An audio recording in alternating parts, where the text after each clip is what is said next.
እግዚአብሔር ይባርክ። የእግዚአብሔር ጸጋ ሰላም ለእህቶቼ ለወንድሞቼ ለሁላችሁም ይሁን። ክብር ለእግዚአብሔር ይሁን። እንግዲህ እግዚአብሔር አምላክ ረድቶን ዛሬ ምናልባት 6ኛ ሳምንታችንን ይዘናል። እንግዲህ ጌታ ቢፈቅድ ዛሬን ጨምሮ በሚቀጥለው ሐሙስ ምናልባት ምዕራፍ 3 እና ምዕራፍ 4ን በአንድ ላይ አድርገን የምንጨርስ ይሆናል ማለት ነው። ጌታ ቢፈቅድና ብንኖር ጌታ ባይመጣ ክብር ለጌታ ይሁን። እንግዲህ ዛሬ ጠቅለል አድርገን ምዕራፍ 2 ነው ለማየት የምንሞክር። ቅድም በርኒ የዛሬውን ክፍል ዋና መግቢያ ጥቅስ እያወራ ነበር። ምዕራፍ 2 ቁጥር 1 ላይ ያለውን ቃል በማንበብ እጀምራለሁ።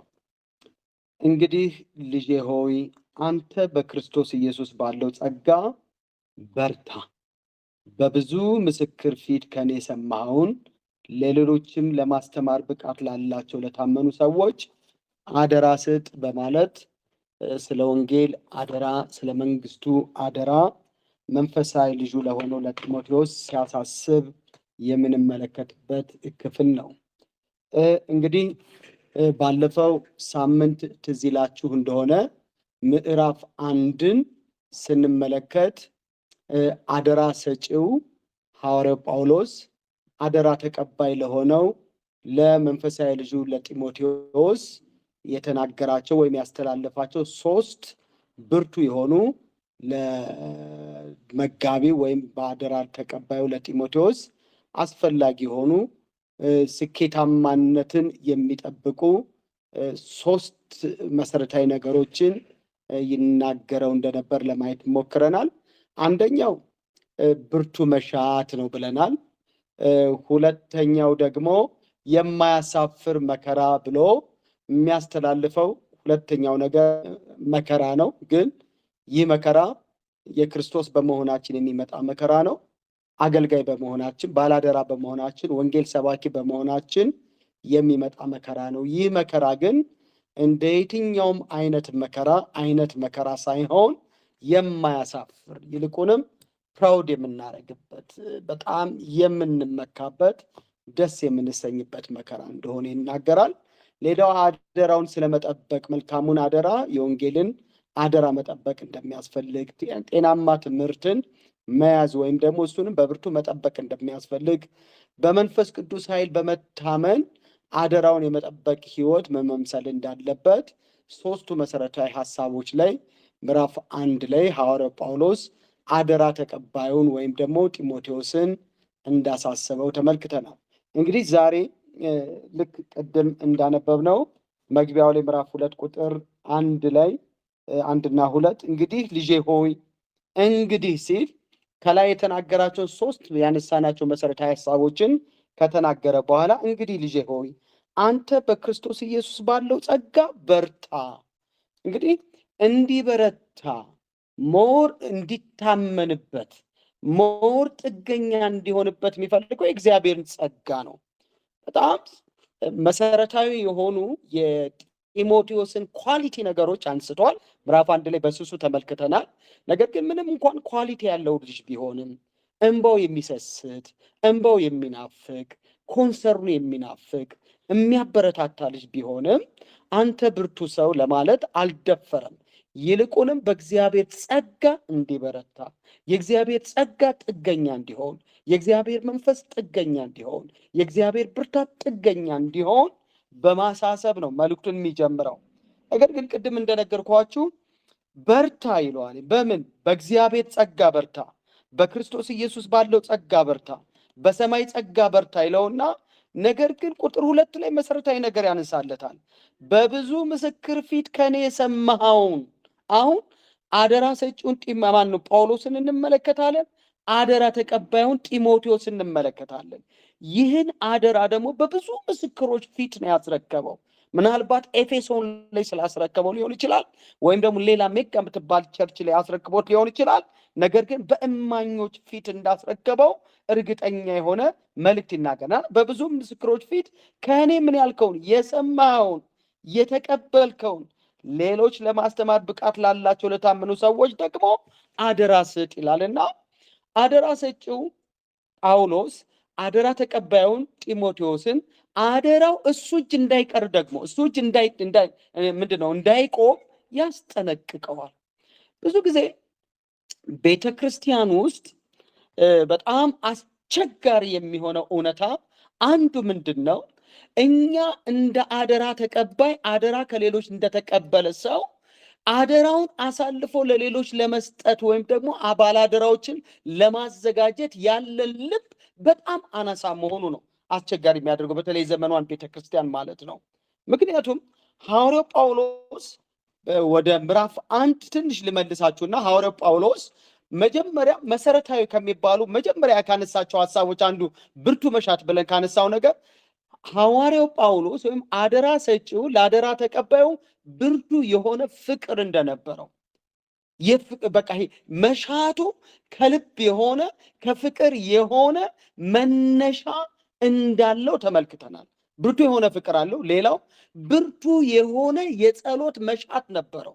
በቃ ኢንስፓየር ለማድረግ እንዲበረታ፣ እንዲበለጽግ፣ እንዲዘረጋ፣ የተሻለ አገልግሎት እንዲያገለግል ሁል ጊዜ ሐዋርያው ጳውሎስ ለጢሞቴዎስ ይጸልይለት እንደነበረ፣ ሌላ በጢሞቴዎስ ላይ ደግሞ ያለውን እርግጠኝነት ተመልክተናል። እርግጠኛ ነው ጥሩ ተተኪ እንዳገኘ፣ ጥሩ ባላደራ እንዳገኘ፣ ጥሩ ተረካቢ እንዳገኘ፣ ከሱ አገልግሎት ተቀብሎ አደራውን ተቀብሎ የሚያስቀጥል ሰው እንዳገኘ እርግጠኛነቱን ምዕራፍ 1 ቁጥር 5 ላይ ተመልክተናል። በአያት በሎይድ የነበረው ያ ግብዝነት የሌለበት እምነት በእናቱ ዩንቄ ውስጥ ነበር፣ አሁን ደግሞ በአንተ እንዳለ ተረድቻለሁ። ተረድቷል። በቃ እርግጠኛ ነው በጢሞቴዎስ አደራውን ተቀብሎ ሊቀጥል ሊያስቀጥል እንደሚችል እርግጠኛ ነው። ብዙ ብቻ አይደለም፣ እግዚአብሔር ለጢሞቴዎስ የሰጠው ስጦታ እንዳለ ደግሞ አውቋል። ከቁጥር 6 እስከ 7 እሱን ነው የሚናገረው። በአንተ ውስጥ ያለውን ችሎታ፣ በአንተ ውስጥ ያለውን ጸጋ፣ በአንተ ውስጥ ያለውን እሳት እጆችን በመጫን እንድታቀጣጥል እመክርሃለሁ። ግለቱ እንዲቀጥል፣ እሳቱ እንዲቀጥል፣ መነሳሳቱ እንዲቀጥል፣ ኢንስፓየር ሆኖ እንዲያገለግል ሲያበረታታው በስጦታው ደግሞ እርግጠኛ እንደሆነ ሲናገር እንመለከታለን። ነገር ግን ይህን ሀሳብ ያነሳውበት ምክንያት ምንድን ነው? ምዕራፍ 2 ቁጥር 1 እና 2 ላይ ሲመጣ እንግዲህ በእግዚአብሔር ጸጋ በርታ ይለውና በብዙ ምስክሮች ፊት ከኔ የሰማኸውንና የተቀበልከውን ደግሞ ይለዋል። ከኔ የሰማኸውን ከኔ የተቀበልከውን ደግሞ ሌሎች ማስተማር ለሚችሉ ብቃት ላላቸው እኔ በአንተ እርግጠኛ እንደሆንኩ ስጦታ እንዳለህ፣ ችሎታ እንዳለህ፣ ግለት እንዳለህ እንደተረዳው አንተን ደግሞ በቃ ምንድነው ዲሳይፕል አድርጌ አደራው እንድታስቀጥል እንዳደረግኩ ሌሎችን ማስቀጠል እንድትችል አደራ እልሃለሁ ነው የሚለው። ክብር ለአምላካችን ለእግዚአብሔር ይሁን። ሁልጊዜ በእግዚአብሔር ቤት ውስጥ የወንጌል አደራ እኛ ከሌሎች ተቀብለነዋል። የወንጌል አደራን ተቀብለው የሚያስቀጥሉ ሰዎችን ማዘጋጀት እንዳለብን፣ በጣም በትኩረት ተተኪዎች ላይ መስራት እንዳለብን፣ በትኩረት ተተኪዎቻችን ላይ ኢንቨስት ማድረግ እንዳለብን ይህ ክፍል ያሳያል። ብቻ አይደለም፣ ተተኪዎቻችን ደግሞ የተቀበሉትን አደራ ይዘው እንዲተኙበት ሳይሆን ሌሎች ደግሞ የሚቀበሉ ባላደራዎችን የማስተማር ብቃት ያላቸውን ልክ ሐዋርያው ጳውሎስ በጢሞቴዎስ ውስጥ ጸጋ እንዳለ እንደተረዳ ጸጋ እንዳላቸው የምንረዳቸው ሰዎችን ልክ በሱ አገልግሎት እርግጠኛ እንደሆነ እርግጠኛነታቸው ያስጠብቀው ተቀብለው ሊያገለግሉ የሚችሉ ተተኪዎችን ማፍራት እንዳለባቸው ማሳሰብ እንዳለብን ይህ ክፍል ይናገራል ማለት ነው። በአጠቃላይ ይህ ምዕራፍ 2 ከቁጥር 1 እስከ 26 አንድ የክርስቲያን አገልጋይ 7 መገለጫ ነጥቦችን ሐዋርያው ጳውሎስ የሚናገርበት ክፍል ነው። እንግዲህ ባለፈው እንደነበራችሁ ቨርስ ባይ ቨርስ መነጋገር አንችልም። ነገር ፓኬጅ የሆነው ነገር እናወራ። በጣም አንኳር የሆኑ 7 አስፈላጊ የሆኑ የአንድ ባላደራ መገለጫ ሐሳቦችን ሐዋርያው ጳውሎስ ያነሳበት ክፍል ነው ምዕራፍ 2 ማለት ነው። ስለዚህ ጌታ እንደረዳ መጠን እነዚህ 7 መገለጫ የሆኑ የባላደራነት የአገልጋይነት 7 መገለጫዎችን ለማየት እንሞክራለን። አንደኛው ቀደም እንዳነሳ ነው መጋቢ ባላደራ ነው የሚለው። ባላደራ ነው፣ ባቤት አይደለም። ባላደራ ማለት ባቤት ማለት አይደለም። ባላደራ ማለት የራሱ የሆነው ንብረት ተቀብሎ አደራ የሰጠውን ባለቤት ምን ተግባር ወይም ሐሳብ ወይም ደግሞ ተልእኮ በመፈጸም አደራው ከሱ ጋር እንዲቀር አብሮት እንዲሞት ሲሆን አባቱ ወይም ደግሞ ጌታ ወይም ደግሞ ባለራው የሰጠው ተልእኮ ሌሎች ይዘው እንዲቀጥሉ ማስቻል ምንድነው? ይሄ ምንድነው የሚባለው? ኃላፊነት ያለበት ሰው ነው ማለት ነው። ኃላፊነት ያለበት ሰው ማለት ነው። ስለዚህ በዚህ ክርስቲያናዊ አገልጋይ ባላደራነት ውስጥ አንዱ መጋቢ ባላደራዎች እንድንሆን ቁጥር 1 እና 2 ይመክረናል ማለት ነው። ምንድነው መጋቢ ባላደራ ማለት? ከኔ የሰማውን ሌሎች ደግሞ ለማስተማር ብቃት ላላቸው ለታመኑ ሰዎች ደግሞ አደራ ስጥ። ሐዋርያው ጳውሎስ ከሌሎች አደራ ተቀብሏል። ጳውሎስ ለጢሞቴዎስ አደራ ሰጥቶታል። ለሱ ደግሞ ያሳስበዋል። ለሌሎች ለታመኑ ማስተማር ለሚችሉ ብቃት ላላቸው ለነርሱ ደግሞ አደራ እንድትሰጥ አደራ ልሃለሁ፣ አሳስብሃለሁ ብሎ ሐዋርያው ጳውሎስ ይናገራል ማለት ነው። ስለዚህ በዛሬው ክፍል በዚህ ምዕራፍ 2 ከቁጥር 1 እስከ 26 የምናየው 7 የአንድ አገልጋይ ታማኝ አገልጋይ ባላደራ አገልጋይ መገለጫ ዋና ነጥቦች ነው የምንመለከተው። አንዱ መገለጫ ዋና ነጥብ ባላደራነት ነው። መጋቢነት ባላደራነት ነው። አገልጋይነት የቸርች ባለቤት እግዚአብሔር ነው። የቸርች ባለቤት ጌታ ኢየሱስ ነው። የሞተላት ጌታ አለ። ያዳናት ጌታ አለ። ክብር ለአምላካችን ለእግዚአብሔር ይሁን። ባለቤት አላት። የበጎች አለቃ፣ የበጎች ባለቤት አንድ ቀን ይጠይቀናል። ጌታ ኢየሱስ ክርስቶስ ምንድነው? እረኛ እንደሌላቸው በጎች ተጥለው አዝነው አየና አዘነላቸው። ስለዚህ እንዲህ ብሎ አለ፣ የመከሩ ባለቤት የመከሩ ጌታ ለመከሩ ሰራተኞችን እንዲልክ ለምኑት አለ። ስለዚህ የመከሩን ሰራተኞች ባላደራዎች የሚልክ የሚያስታጥቅ ጸጋ የሚሰጥ ራሱ ባለቤቱ እግዚአብሔር እንደሆነ ግንዛቤ ሊኖረን ይገባል ማለት ነው። ክብር ለአምላካችን ለእግዚአብሔር ይሁን። እንግዲህ እንደምታውቁት ሐዋርያው ጳውሎስ ከመሰረታቸው ጃይንት ከሚባሉ ትልልቅ ቸርቾች ውስጥ አንዱ ቆሮንቶስ ነች። ቆሮንቶስን 1 ዓመት ተኩል በቆሮንቶስ ከተማ ውስጥ ቁጭ ብሎ ወንጌል ሰብኮ ፕላንት ያደረጋት ቸርች ነች። ከቆሮንቶስ ምድር ወጥቶ ለቆሮንቶስ ቤተክርስቲያን ቅዱሳን መጽሐፍ ሲጽፍ ወይም መልእክት ሲጽፍ ምዕራፍ 1 ቁጥር 1 ላይ እንዲህ ብሎ ነው የጻፈው። በቆሮንቶስ ለምትኖር የጳውሎስ ቤተክርስቲያን ይመስላችኋል? አይደለም። ሁሌ እንደምናል በቆሮንቶስ ቤተክርስቲያን ለምትኖር የእግዚአብሔር ቤተክርስቲያን ለእግዚአብሔር ቅዱሳን ብሎ ይናገራል። ምንም ያህል ዋጋ ከፍለን ሊሆን ይችላል። ቤተክርስቲያኑ ውስጥ ምንም ያህል ዋጋ ከፍለን አገልግለን ሊሆን ይችላል። ክሬዲት የሚሰጥ እግዚአብሔር አንድ ቀን እንደ ስራችን ዋጋችንን ይከፍለናል። ግን የቤተ ክርስቲያን ባለቤቷ እግዚአብሔር እንጂ ሰው ሊሆን አይችልም። ቤተ ክርስቲያን በሰው ስም ልትጠራ አትችልም። ክብር ለአምላካችን ለእግዚአብሔር ይሁን። አገልግሎት ባላደራነት ነው። ባላደራነት ማለት ባለቤትነት ማለት አይደለም። ባለቤት አይደለንም ማለት ደግሞ አደራውን ከሌሎች እንደተቀበልን የወንጌልን አደራ ሌሎች ተተኪ ለሆኑ ለሚቀበሉ ሰዎች አደራ መስጠት አለብን።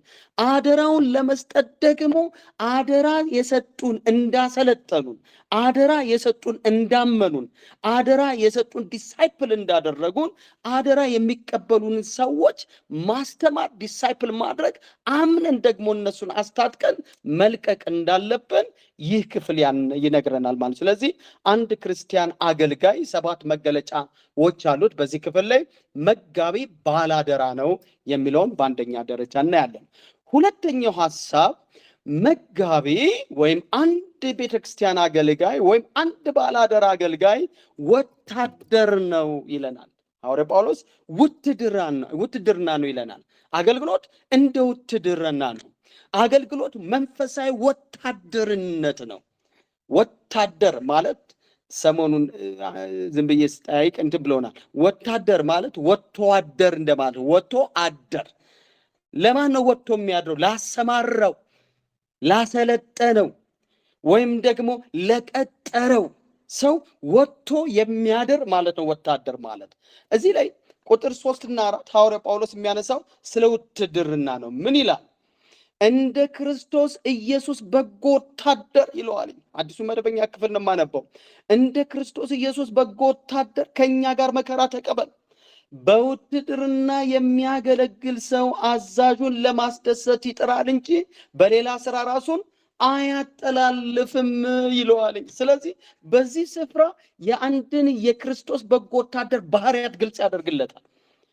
አንድ የክርስቶስ በጎ ወታደር ባህሪ ምንድን ነው ሲባል አንደኛ መከራ ይቀበላል ይለዋል። ክብር ለእግዚአብሔር ይሁን። መከራ ይቀበላል። ምክንያት ሲለው ባለቤቱ ማን? ክርስቶስ ስለ ወንጌል አገልግሎት ስለ ሰዎች ማዳን መከራ ተቀብሎ አልፏል። ስለዚህ ራሱን ባለቤቱን ክርስቶስን መምሰል ያስፈልጋል። እንግዲህ እንደምታውቁት ይህ ሁለተኛ ጢሞቴዎስ መጽሐፍ ስለ መከራ የሚያወራ መጽሐፍ ነው። የዚህ ሁለተኛ ጢሞቴዎስ መጽሐፍ ዋና ሐሳብ አንኳር ሐሳቡ መከራ ተቀበል። ምክንያቱም በወንጌል ምክንያት እስር ቤት ውስጥ ያለ ጸሐፊ ነው የሚጽፈው፣ ደራሲ ነው የሚጽፈው። አደራውን የሰጠው መንፈሳዊ አባቱ ሐዋርያ ጳውሎስ አሁን እስር ላይ ነው ያለው፣ መከራ ውስጥ ነው ያለው። ይህ መከራ ደግሞ ይለዋልኝ ዕጣ ክፍላችን ነው ይለዋልኝ። ክብር ለአምላካችን ለእግዚአብሔር ነው። ስለዚህ አንድ የክርስቶስ በጎ ወታደር መገለጫ ባህሪው አንዱ መከራ መቀበል ነው። ቁጥር 3 ምንድን ነው የሚለው? እንደ ክርስቶስ ኢየሱስ በጎ ወታደር ከኛ ጋር መከራ ተቀበል ይለዋል። ከዚያስ ትዳር በሚገኝበት ንግድ ራሱን አያጠላልፍም ይለዋል። ቁጥር 4 ደግሞ ምን ማለት ነው? ትዳር በሚገኝበት ንግድ ራሱን አያጠላልፍም ማለት ላስከተለው ጌታ ሙሉ በሙሉ ራሱን የሰጠ ነው ማለት ነው። ሙሉ በሙሉ ለራሱ ሐሳብ አይደለም የሚኖረው፣ ለራሱ ፈቃድ አይደለም የሚኖረው፣ ለራሱ ፕላን አይደለም የሚኖረው። ምን ላደረገው? ላስከተለው ምንድነው ይሄ? ላሰማራው ራሱን ለሰጠለት ጌታ ሙሉ በሙሉ ራሱን ያስገዛ የሰጠ መሆን ይገባዋል ይላል። ክብር ለአምላካችን ለእግዚአብሔር ይሁን። ስለዚህ ክርስቲያናዊ አገልግሎት አንዱ ውትድርና ነው፣ በጎ ውትድርና ነው፣ መንፈሳዊ ውትድርና ነው።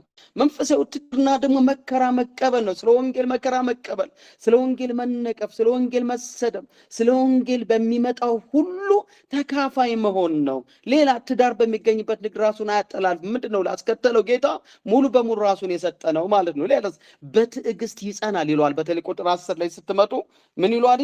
ትዕግስተኛ ነው፣ በሚያልፍበት መከራ የሚፍረከረክ ሳይሆን።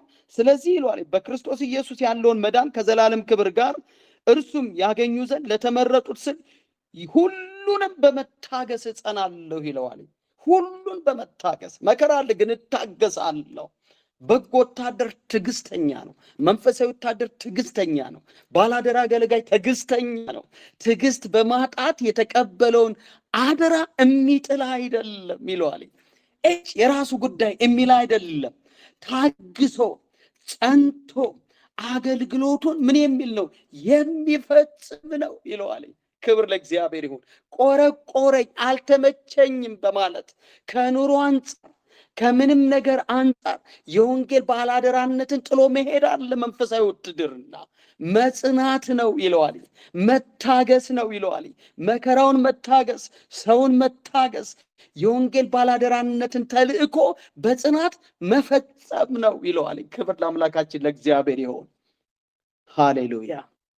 ስለዚህ የአንድ ክርስቲያን አገልጋይ አገልግሎት መገለጫ ባህሪ አንዱ መጋቢ ባላደራነት ነው። ሁለተኛ ውትድርና ነው፣ በጎ ወታደርነት ነው።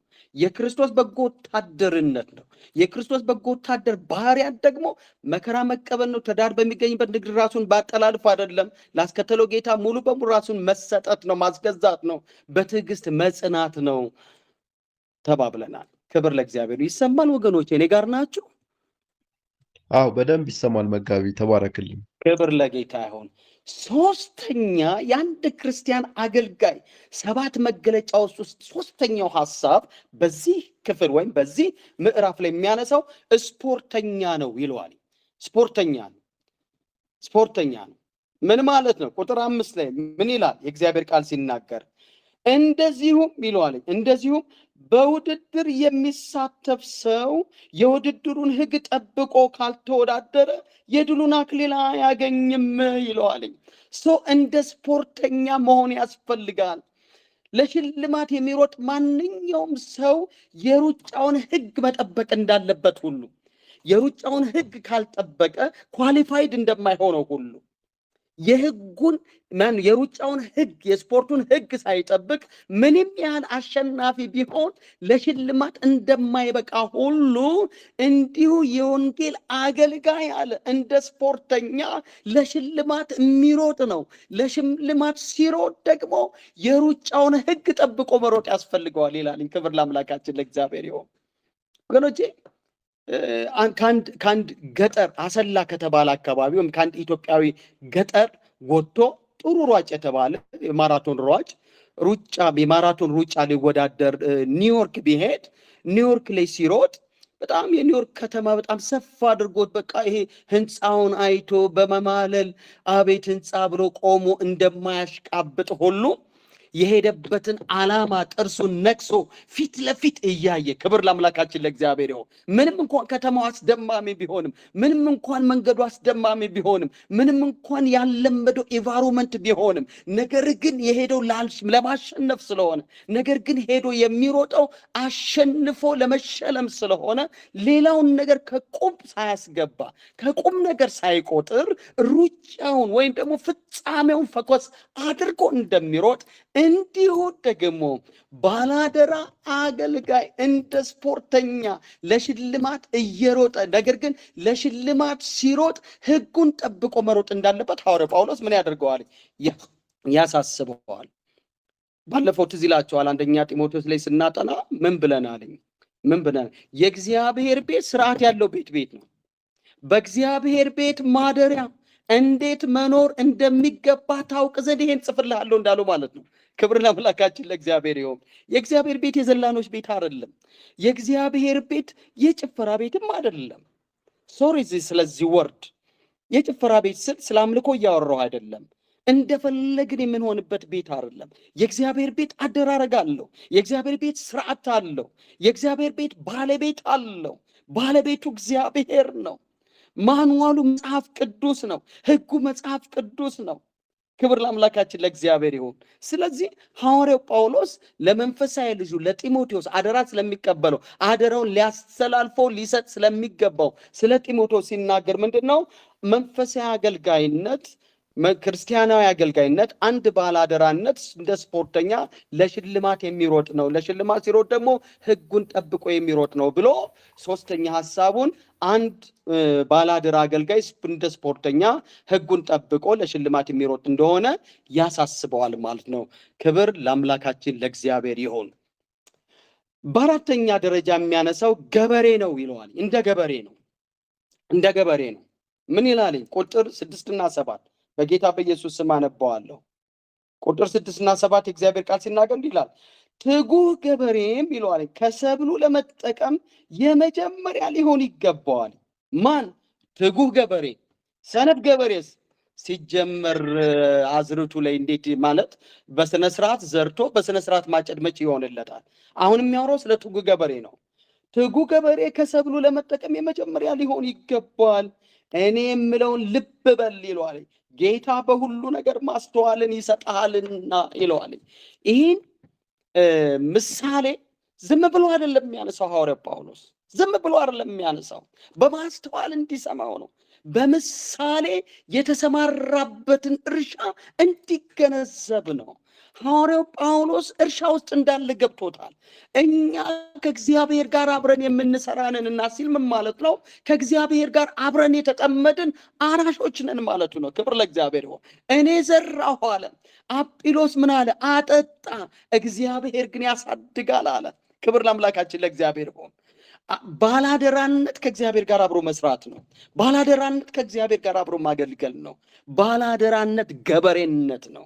ገበሬነት ደግሞ የመጀመሪያውን ሰብል ምን ብሎ ከልፋቱ ዋጋ እንዲያገኝ መትጋት ያስፈልገዋል።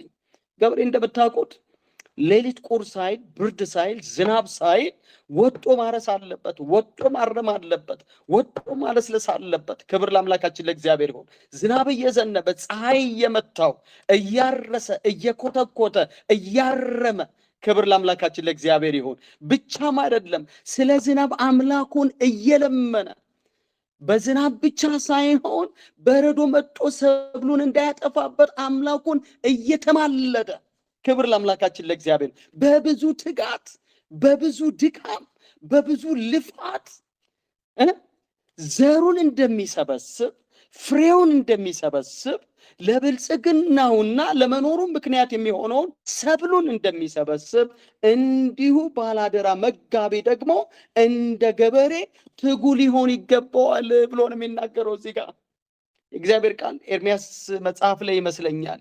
የእግዚአብሔርን ስራ በስንፍና የሚያገለግል እሱ የተረገመ ይሁን ነው የሚለው። ስንፍና የእርግማን ምሳሌ ነው። እዚህ ጋር ሐዋርያው ጳውሎስ በአራተኛ ደረጃ የሚያነሳው አንድ መጋቢ አገልጋይ፣ አንድ የቤተ ክርስቲያን መጋቢ እንደ ገበሬ ነው ይለዋል። ክብር ለአምላካችን ለእግዚአብሔር ይሁን። አላችሁልኛል ወገኖቼ? እየተሰማው ነው? በደንብ ይሰማል። መጋቢ ተባረክልን። አምስተኛ የሚያነሳው ሰራተኛ ነው ይለዋል። ሰራተኛ የሚለውን እኔ አዲስ ትርጉም ስለማነብ ነው። ባሪያ ነው ማለቱ ነው። ሰራተኛ ወይም ባሪያ ነው። ትጉ ሰራተኛ ለስራው ትኩረት በመስጠት ለውጤት እንደሚሰራ ሁሉ እንዲሁ ደግሞ የእግዚአብሔር ባሪያ፣ የእግዚአብሔር አገልጋይ፣ የእግዚአብሔር የአንድ ቤተክርስቲያን መጋቢ ሰራተኛ ነው፣ ባሪያ ነው። እናንብበው እስኪ ከቁጥር 14 እስከ 18 የእግዚአብሔር ቃል እንዲህ ይነበባል። ስለነዚህ ነገሮች ማሳሰብህን አትተው፣ በቃላት እንዳይነታርኩ በእግዚአብሔር ፊት አስጠንቅቃቸው። ይህም ጥቅም የሌለው የሚሰሙትን የሚያፈርስ ነውና እንደማያሳፍርና የእውነትን ቃል በትክክል እንደሚያስረዳ የተመሰከረለት ሰራተኛ ይለዋል። ምን ያለለት? የተመሰከረለት ምን የሆነ የማያሳፍር፣ ከዛስ የእውነትን ቃል ደግሞ ምን የሚሸቃቅሰውን በትክክል እንደሚያስረዳ የተመሰከረለት ሰራተኛ ራስህን በእግዚአብሔር ፊት ልታቀርብ ትጋ ይለዋል። ክብር ለአምላካችን ለእግዚአብሔር ይሁን። ስለዚህ የአንድ ቤተ ክርስቲያን መጋቢ ወይም ባላደራ አገልጋይ ምንድነው መሆን ያለበት? እንደ ባሪያ፣ እንደ ሰራተኛ፣ እንደማያሳፍር ሰራተኛ፣ ቃሉን በትክክል እንደሚያገለግል የማያሳፍር ሰራተኛና ባሪያ ሊያገለግል እንደሚገባው እዚህ ክፍል ሐዋርያው ጳውሎስ በመንፈስ ልጁ ለሆነው ለጢሞቴዎስ ያሳስበዋል ማለት ነው። ክብር ለአምላካችን ለእግዚአብሔር ይሁን። እንደምታስታውሱት የቆሮንቶስ ሰዎች ውዝግብ የበዛባቸው ቅዱሳን ስለነበሩ በጣም በአገልጋዮች የተወዛገቡ፣ አገልጋይን ከአገልጋይ የሚያበላልጡ፣ አንዱን ከፍ ሌላውን ዝቅ የሚያደርጉ ስለነበሩ አንዱ የኔ ከፍ ነኝ፣ አንዱ እኔ ጳውሎስ ነኝ፣ አንዱ እኔ የአጵሎስ ነኝ፣ የተሻልነን ብለው የሚቆጥሩት እኛ የክርስቶስ ነን ብለው እርስ በርሳቸው ይከፋፈሉ ስለነበረ ሐዋርያው ጳውሎስ እሱና ድምፅ የማን ድምፅ ነው? ሐዋርያው ጳውሎስ ራሱንና አጵሎስን እንደ ምሳሌ ያነሳል። እኔ ተከልኩ፣ አጵሎስ አጠጣ፣ እግዚአብሔር ግን አሳደገ ይልና ስለዚህ የሚያተክልም የሚያጠጣ ምንድን ነው? የሚያሳደግ እሱ እግዚአብሔር ስለሆነ ዋናው እግዚአብሔር ነው ብሎ ክሬዲቱን ለጌታ ለክርስቶስ ከሰጠ በኋላ ምዕራፍ 4 ስትሄዱ እንዲህ የሚል ቁም ነገር ይናገራል። እንግዲህ ማንም እንደ እግዚአብሔር መጋቢዎችና ባሪያዎች ይቁጠረን እንጂ እንደምንም አይቁጠረን ይላል። እንደምንም አይቆ እኛ የእግዚአብሔር ባሪያዎች ብቻ ነን፣ እኛ የእግዚአብሔር መጋቢዎች ብቻ ነን ይልና እንዲያው ምን ይላል? እናንተ ሰውን የምታበላልጡ፣ አገልጋይን የምታበላልጡ ምን ይላል? ያልተቀበለ ማን አለ? ያልተቀበልነው ማን አለ? የተቀበልን ከሆንን ደግሞ ስለምን እንመካለን ይላል። የተቀበለ ሰው የተቀበለው የራሱ ባልሆነው ነገር ላይ እንደማይበታታ እንደማይመካ ወይም ደግሞ ፕራውድ እንደማያደርግ ሁሉ አገልጋይ እንዲሁ ነው ይላል። የዚህ ጋር የሚያነሳው ምንድነው? ሰራተኝነትን ነው፣ ባርነትን ነው። ነገር ግን ባርነቱ ሰራተኝነቱ ዝም ብሎ ሳይሆን ምን አይነት ሰራተኝነት? እንደማያሳፍርና የሕይወትን ቃል በትክክል እንደሚያስረዳ የተመሰከረለት ሰራተኛ ራሱን በእግዚአብሔር ፊት ሊያቀርብ እንዲተጋ ሐዋርያው ጳውሎስ ለመንፈሳዊ ልጁ ለጢሞቴዎስ ይመክረዋል ማለት ነው። ክብር ለአምላካችን ለእግዚአብሔር ይሁን። ስለዚህ በአምስተኛ ደረጃ ሐዋርያው ጳውሎስ ለልጁ ለጢሞቴዎስ የሚያሳስበው አንድ ክርስቲያን አገልጋይ ወይም የአንድ ቤተክርስቲያን መጋቢ አንደኛ መጋቢ ባላደራ እንደሆነ፣ ሁለተኛ ወታደር እንደሆነ፣ ሶስተኛ ስፖርተኛ እንደሆነ፣ አራተኛ ገበሬ እንደሆነ፣ አምስተኛ ባሪያ ወይም የማያሳፍር ሰራተኛ ሊሆን የሚገባው ይናገራል። ወገኖች የቤተ ክርስቲያን አገልጋይ ሆኖ ወይም የቤተ ክርስቲያን መጋቢ ሆኖ በትክክል የእግዚአብሔርን ቃል ማስተማር የማይችል እሱ መጋቢ ነው ማለት በጣም ያስቸግራል። በጊዜ ቦታውን መፈለግ ያለበት ሁሉ ይመስለኛል። እኔ በጊዜ ወንጌላዊ ከሆነ ወደ ወንጌላዊነቱ፣ ዲያቆንም ከሆነ ወደ ዲቆናው፣ መሪ ካልሆነ ወዲያውኑ መሪነቱን ትቶ እግዚአብሔር በቀመጠው ጸጋ ፍሬያማ ውጤታማ ስራ ሊሰራበት ሊያገልግልበት ወደሚችልበት ክፍል ራሱን ፈትሾ መሄድ ያለበት ብዬ አስባለሁ። እዚህ ጋር ምንድን ነው የሚለው?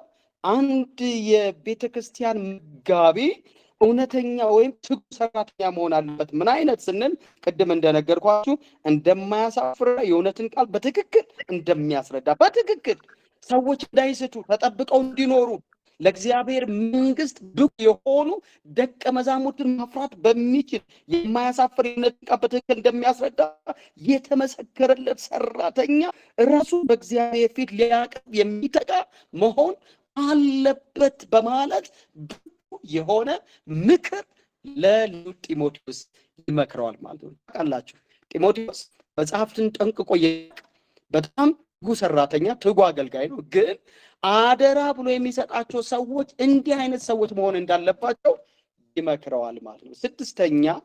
ስድስተኛ ዕቃ የሚል ነገር ነው የምናየው። ዕቃ የከበረ ዕቃ ቁጥር 19 እስከ 22 አብረን በጌታ በኢየሱስ ስም እናንብበው። ከቁጥር 19 እስከ 22 የእግዚአብሔር ቃል በአዲሱ መደበኛ መጽሐፍ እንዲህ ይነበባል። ይሁን እንጂ ጌታ የሱ የሆኑትን ያውቃል፣ ደግሞም የጌታን ስም የሚጠራ ሁሉ ከክፋት ይራቅ የሚል ማህተም ያለበት የማይነቃነቅ እግዚአብሔር ሰጥ ቆሟል ይልና ቁጥር 20 ጀምሮ እንዲህ ይላል። በአንድ ትልቅ ቤት ውስጥ የወርቅና የብር ዕቃ ብቻ ሳይሆን የእንጨትና የሸክላ ዕቃም ይኖራል። ከነዚህም አንዳንዶቹ ለከበረ ሌሎቹም ላልከበረ አገልግሎት ይውላሉ። እንግዲህ ማንም ራሱን ከነዚህ ከጠቀስኳቸው ነገሮች ቢያነጻ ለክቡር አገልግሎት የሚውል የተቀደሰ ለጌታውም የሚጠቅም ለመልካም ስራ ሁሉ የተሰናዳ ዕቃ ይሆናል ብሎ ይናገራል። ክብር ለእግዚአብሔር ይሁን። እዚህ ክፍል በጣም አደገኛ ነገር የሚናገረው እውነተኛ አገልጋይ ዋጋ እንዳለው የከበረ ዕቃ ለጌታው ይሰራል የሚል ሐሳብ ነው የሚናገረው። ምክንያቱም ዋጋ የሌላቸው ዕቃ ብዙዎች አሉ ቤተ ክርስቲያን ውስጥ ለሰው የማይጠቅሙ አንዳች ነገር የማይጨምሩ ወይ ያጎድሉ ወይ ይጨምሩ፣ እንዲሁም አንዳንዶች ይቀንሳሉ። አንድ ወዳጄ ባለቤት አንድ ሰው ሲያስተምር ምን አለች? እኔ እንደው ካለኝ ነገር ይጨምርልኛል ብዬ አስቤ ነበር ያለኝን ማጠፋብኝ ብላለች። ከእንደዚህ አይነት አገልግሎት በጌታ በኢየሱስ ስም እግዚአብሔር ይጠብቃችሁ እና ያለን ከሚያስጥል መጠበቅ አለበት። ምን አይነት አገልጋይ ነው መሆን ያለበት?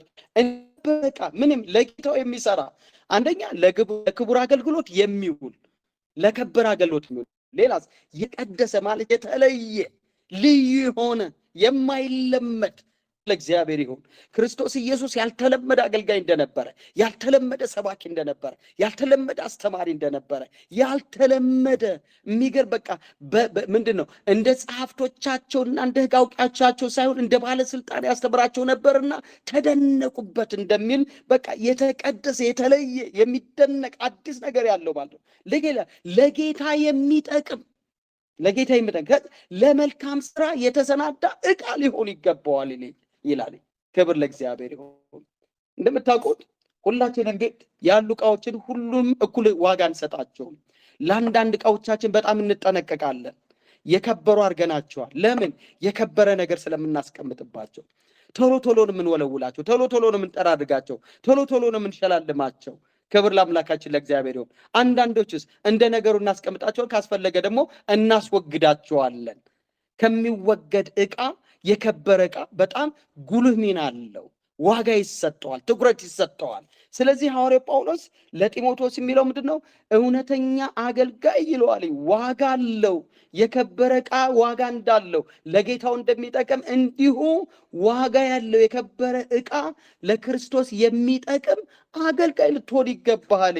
ለክብሩ አገልግሎት የሚውል የተቀደሰ ለጌታ የሚጠቅም ለመልካም ስራ የተሰናዳ ዕቃ መሆን ያስፈልጋል ይለዋል። ክብር ለአምላካችን ለእግዚአብሔር ይሁን። ዋጋ ያለው አገልጋይ መሆን እንድንችል እግዚአብሔር አምላክ ይርዳል። የከበረ ዕቃ የከበረ ዋጋ ያለው ዕቃ ለመሆን አንዳንድ ጊዜ እሳት በሕይወታችሁ ውስጥ ሊያልፍ ግድ ሊሆን ይችላል። እንደምታውቁ ስለ ሸክላ ዕቃ ነው አለ የሚያነሳው። የሸክላ ዕቃ ከመዋቡ ከማማሩ በፊት በእሳት ውስጥ ያልፋል። በእሳት ይጠበሳል። ሸክላ እንደምታውቁት ይጠፈጠፋል፣ ይወቀጣል፣ በደንብ ይቦካል፣ በደንብ ይለሰልሳል፣ ይዳመጣል። ከዚያስ እሳት ያልፍበታል። ከዚያስ ለከበረ ነገር ዕቃ ማስቀመጫ እንዲሆን የሚያምር ዕቃ ውበት ያለው ዕቃ እንዲሆን እሳት ያልፍበታል። ከዚያስ ያስውቡታል፣ ያሳምሩታል። ከዚያስ ከለርፉል ያደርጉታል። ከዚያስ ምንም ያለፈበት የማይመስል ምንም እሳት ያልነካው ቡጥ ያልቀመሰ በቃ ምንድን ያልተቦካ ምንም ነገር በቃ አፈር ያልነካ እስኪመስል ድረስ ተውቦ በእንግዶች መሃል ፊት ለፊት ቁጭ የሚል ዕቃ ይሆናል። ክብር ለአምላካችን ለእግዚአብሔር ይሁን። አገልጋይም እንዲሁ ነው ወገኖቼ፣ አገልጋይ እንዲሁ ነው። አንዳንዶቻችንን እሳት ነው የሚያበስለን። የሚያልፍብን እሳት የሚያልፍብን ትችት እሳት ሆኖ ያበስለናል። ክብር ለእግዚአብሔር ለአምላካችን ይሁን። ችግሩ ያበስለናል። ክብር ለጌታ ይሁን። ነገር ግን የሚበላ ለጌታው የሚጠቅም የተቀደሰ ለመልካም ስራ የተሰናዳ የከበረ ዕቃ መሆን ያስፈልጋል ይለዋል። ክብር ለአምላካችን ለእግዚአብሔር ይሁን። ስለዚህ የአንድ ቤተ ክርስቲያን መጋቢ፣ የአንድ ቤተ ክርስቲያን ባላደራ አገልጋይ እንደ መጋቢ ባላደራ መኖር አለበት። እንደ ወታደር፣ እንደ ስፖርተኛ፣ እንደ ገበሬ፣ እንደ ሰራተኛ፣ እንደ ባሪያ ሰራተኛ፣ እንደ ከበረ ዕቃ እና የመጨረሻው ለጌታው ፈቃድ የተሰጠ መሆን አለበት ይለዋል። በተለይ ከቁጥር 23 እስከ 36 የእግዚአብሔር ቃል ይህን ክፍል ያሳየናል። ማለት ከ23 እስከ 36 እስከ 26 ማለት ነው። እስከ 26 ማለት ነው። ሶሪ ከማይረባና ትርጉም የለሽ ከሆነ ክርክር ራቅ፣ ምክንያቱም እነዚህ ጠብን እንደሚያስከትሉ ታውቃለህ። የጌታም አገልጋይ ይለዋል ሊጣላ አይገባውም፣ ይልቁንም ለሰው ሁሉ ገር፣ ለማስተማር ብቃት ያለው ትዕግስተኛ መሆን ይገባዋል። እውነትን ወደ ማወቅ ይደርሱ ዘንድ እግዚአብሔር ንስሐ እንደሚሰጣቸው ተስፋ በማድረግ የሚቃወሙትን በየዋህነት የሚያቀና መሆን ይኖርበታል። ይሄውም ወደ አእምሯቸው ይመለሳሉ፣ ፈቃዱንም ሊያስፈጽማቸው ምርኮኛ አድርጎ ከያዛቸው ከዲያብሎስ ወጥመድ ያመልጣሉ በማለት ነው ብሎ ምንድን ነው ይለዋልኝ? ለጌታው ፈቃድ የተሰጠ አገልጋይ መሆን እንዳለበት ሐዋርያው ጳውሎስ በመንፈስ ልጁ ለሆነው ለጢሞቴዎስ ይመክረዋል ማለት ነው። ክብር ለአምላካችን ለእግዚአብሔር ይሁን። ስለዚህ ዛሬ የተመለከትነው ሐሳብ በአንድ ቤተ ክርስቲያን የሚኖር አገልጋይ ወይም መጋቢ አገልጋይ ወይም መሪ አገልጋይ ምን መሆን አለበት? 7 መገለጫ ባህሪያቶችን ተመልከተን። አንደኛ እንደ ባለ አደራ እሱም ተቀብሏል፣ ለሚቀበሉ ሰዎች ማስተላለፍ እንዳለበት። እንደ ወታደር ይህ ወታደር መከራ የሚቀበል ትዳር በሚገኝበት ንግድ ራሱን የማያጠላልፍ ላስከተለው ጌታ ሙሉ በሙሉ ራሱን የሰጠ በትዕግስት የሚጸና የጦር አዛዡን የሚያምን ከዚያስ ስፖርተኛ ለሽልማት የሚሮጥ ግን ሕጉን ጠብቆ የሚሮጥ። ክብር ለአምላካችን ለእግዚአብሔር ይሁን። ሽልማት ሲወስዱ የምናያቸው ሯጮች ብዙ ጊዜ ቅድም እንዳልኩት በቁርም ወጥተው ይሮጣሉ። ሰዎች ሲዝናኑ እነሱ ትሬኒንግ ላይ ናቸው፣ ትጋት አላቸው። እንደ ገበሬ የገበሬ ትጋት ፍሬያማ እንደሚያደርገው ሁሉ የመጋቢውም ትጋት ለፍሬ ያበቀዋል። ልብ ብለን በማስተዋል ልንሰማው የሚገባ እውነት እንደሆነ ያሳስበዋል። ሰራተኛ ትጉ ሰራተኛ ለስራው ትኩረት በመስጠት የማያሳፍር የሚናገረውን በትክክል የሚናገር የሚያስረዳ አገልጋይ መሆን እንዳለበት፣ የከበረ ዕቃ ለጌታው የሚሰራ ለክቡር አገልግሎት የሚውል የተቀደሰ ለጌታ የሚጠቅም ለመልካም ስራ የተሰናዳ ዕቃ እንዲሆን እንደሚገባው፣ እንደገና ለጌታው ፈቃድ የተሰጠ ክብር ለእግዚአብሔር ይሁን። ለጌታ ፈቃድ የተሰጠ የማይጣላ ይልቁንም ለሰው ሁሉ ገር የሆነ ለማስተማር ብቃት ያለው ትዕግስተኛ መሆን እንደሚገባው፣ እውነትን ወደ ማወቅ ይደርሱ ዘንድ የማይችሉትን ንስሐ ሊያገኙ የሚችሉበትን እድል የሚያመቻች አገልጋይ መሆን እንዳለበት በዚህ ስፍራ 7 ዋና የሚባሉ አንኳር ነጥቦችን ሐዋርያው ጳውሎስ ለልጁ ጢሞቴዎስ ደግሞም ድንበር ተሻጋሪ በሆነው መልእክቱና እውነቱ እኛንም ዛሬ በዚህ ዘመን ላለነው አገልጋዮች ለእያንዳንዳችን ይመክረናል ማለት ነው። እግዚአብሔር አምላኬ አብዝቶ ይባርካችሁ። ጌታ ኢየሱስ ጌታ ነው። ኢየሱስ ይመጣል። ጌታ ይባርካችሁ።